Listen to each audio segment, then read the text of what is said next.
Good afternoon. I'm Tylor Escobar, and this is a brief analysis of the Firefighter Fatality Investigation and Prevention Program.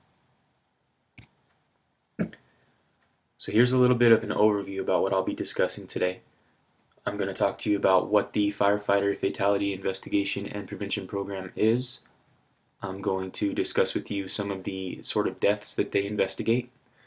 We're going to talk about what they do with the investigation information once they have finished it, and what methods they used to investigate those deaths.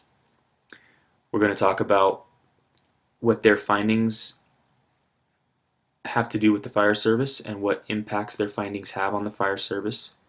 And lastly, we're going to talk about how this all relates to epidemiology.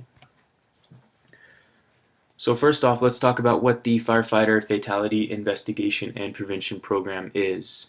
And first off, I'll just mention that it's a very long-winded name for a program. So for the rest of this presentation, I'm just going to be referring to it as the program. I think it's easier on all of us. So what it is it's a division of NIOSH, and NIOSH is the National Institute for Occupational Safety and Health. NIOSH is a federal agency, and it's part of the CDC. And the CDC claims that this program is a public health practice investigation program.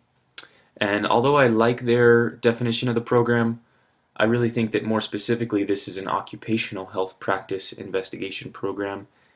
And in specific, it's a firefighting health practice investigation program, because there isn't very many inferences that you can draw from firefighting that will correspond with any other occupations, because very few other occupations have the same inherent dangers that firefighting has.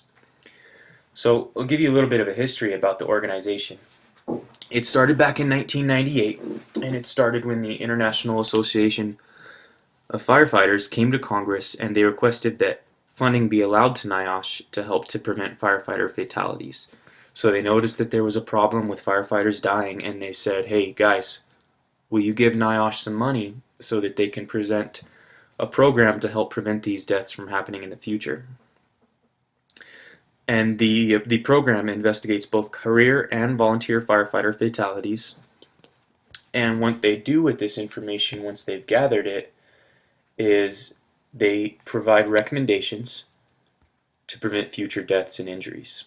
So once they investigate the firefighter line of duty death and they go through all of their investigations, at the very end of it, they provide their recommendations to future firefighters, to fire departments, and to fire personnel to prevent deaths and injuries from happening in the future.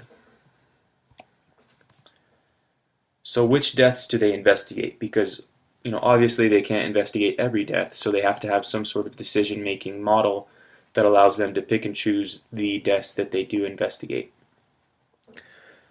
So since 1998, since the program started, they say that they've investigated approximately 40% of all firefighter deaths, which is quite a bit. The deaths that they investigate can come from the request of the department, they can come from the request of the family, or the U.S. Fire Administration can notify them, and they can request, the NIOSH program can actually request from the fire department that they perform the investigation. So as I mentioned, they can't investigate every death. So what they do to decide whether they're going to investigate the death or not is they use the decision flowchart that you see right here in front of you. And I apologize, this flowchart's pretty in-depth, it's pretty detailed, so you may not be able to see everything. But the key points here are pointed to with these red arrows that I've presented you with. So first red arrow here is pointing to the base of the flowchart, and that says, was the incident trauma or was it cardiovascular related? So I'm sure that you're aware that almost all firefighting fatalities are related to cardiovascular problems. So sudden cardiac death, myocardial infarctions, anything like that would all go down this cardiovascular line.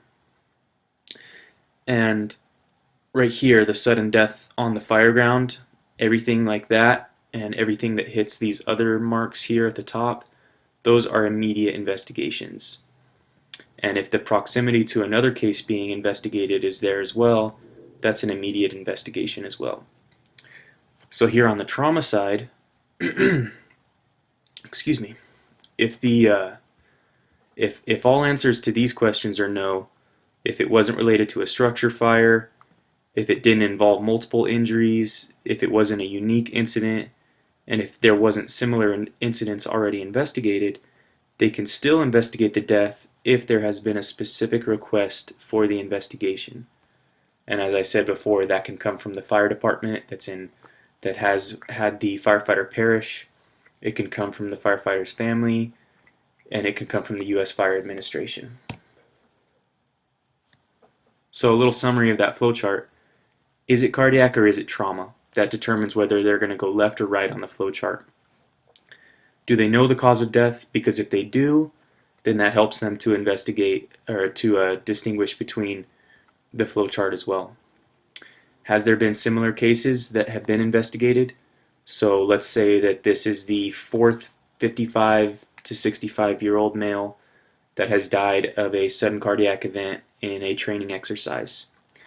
Well, that's a duplication of efforts on their part, and any subsequent studies on that same cardiac event really won't be too beneficial for the fire service, so they're not going to investigate multiple studies that have all been from the same sort of event. Has there been a specific request made to investigate? If there has, yeah, they're going to investigate it. But, and right here, this is a very important factor, they're a small organization, they're not very big, so the personnel and financial limitations that they have really limits the amount of investigations that they can perform. So how do they perform their investigations? So I took this straight out of their one of their primary pages, and it has all kinds of information here that they look at. They look at police reports, they take photographs, they take videos, they look at the medical records of the victim, they look at the dispatch records. But really the important parts here are that they really try to outline what happened. And that's what they do first. So what they do in order to do that is they go and they talk to the people that were actually involved in the incident, especially if it was trauma related. So they'll go to the crew that was there. They'll talk to the firefighters that were there at that scene, and they'll ask them, "Hey guys, what happened? How did this incident occur?" And then they put that in their report. And then they talk a little bit about the medical records or the medical examination report from the death, so the coroner report. They'll go into a detail about that, and they talk a little bit about the medical records of the individual. So let's go back to let's say a 54-year-old gentleman that had the sudden cardiac event in a training exercise. They're going to go back to his medical records, and they're going to examine, well, did he have hypertension? Did he have diabetes? Did he have left ventricular hypertrophy? These are all things that they look at to determine whether or not he had certain risk factors for developing that sudden cardiac event. Then they look at the training records. Did this individual put in adequate amount of hours according to NFPA standards for training in his position? And if not, why not? Maybe that led to his death. Really, they try to take all of these things and they try to contribute one or more of these exposures to the death, and then they make recommendations to help prevent that death in other departments.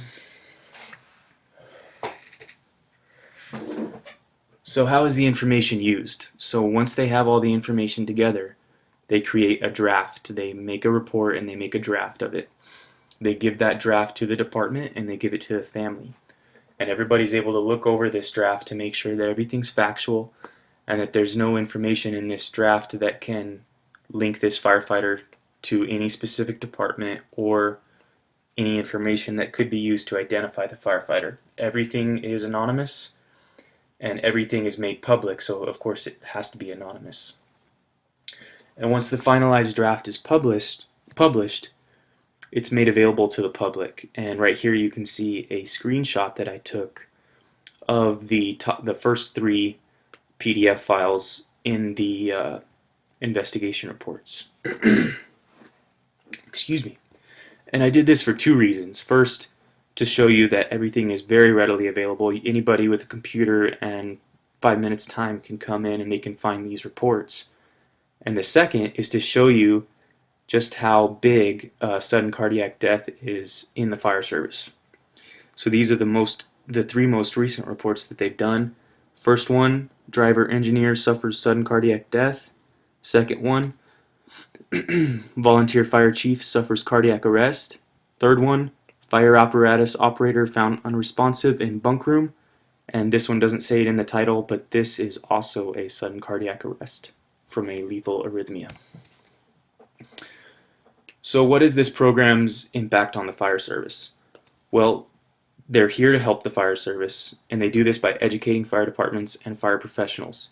So as I said before, they present these incidences, they paint the scene of these scenarios, they give the coroner reports, they give the individual's medical history, they talk about the specific fire department standard operating procedures. Did the fire department have a wellness program? Did the fire department address the firefighters' hypertension? Did the fire department work to improve the specific firefighters' fitness levels? And if they didn't, they create recommendations for that for future firefighters and future fire departments to initiate those programs. So in all of this, they help prevent future deaths and injuries. And the overarching goal of all this, of course, is to positively impact firefighters, make firefighting more safe, and improve the health of firefighters. So how does this all relate to epidemiology? Well, it's a data set, right? And it's a data set that's of particular interest to me because I am a firefighter. I'm a paramedic firefighter for the Las Cruces Fire Department. I've worked with them for a little less than a year now, so I'm pretty new, which actually puts me at a little bit greater of a risk because I'm the first person into the burning building. I'm the first person that's on the hose line. I'm the guy that goes in, pulls the hose down off the engine and goes directly into the seat of the fire and puts it out. So I'm in a real dangerous position, and I know it's a real dangerous profession. So this is a data set that is close to my heart, it's close to my family's heart, and I have a lot of passion for it. And it relates to epidemiology also because they use primary and they use secondary information. The primary information that they use is the information that they receive from their interviews and from their interviews with the crews and from their interviews with the administration of the fire department. And their secondary information is the information that they gather from the coroner reports and other secondary information that they get. They perform clinical research, so they look at the coroner reports and they make inferences based off of those coroner reports because coroner reports aren't always clear-cut. Sometimes they're a little ambiguous as to what the cause of death may be. They examine specific exposures, such as specific risk factors. They examine exposures such as the heat involved in the structure fire, faulty equipment, things like that. And then they draw those inferences and they make recommendations. So let's wrap it up. So as I mentioned, firefighting is dangerous. We all know that. I know that. I work with it every day. This program works to make it safer. So it's there to improve the lives of firefighters. It relates to epidemiology because they perform epidemiological studies. And I couldn't find whether they performed any specific studies, like any cohort studies, any case studies. They didn't really give anything a name, but they are performing epidemiological studies. And all information that is presented, it's all public domain, and it's all intended to benefit firefighters.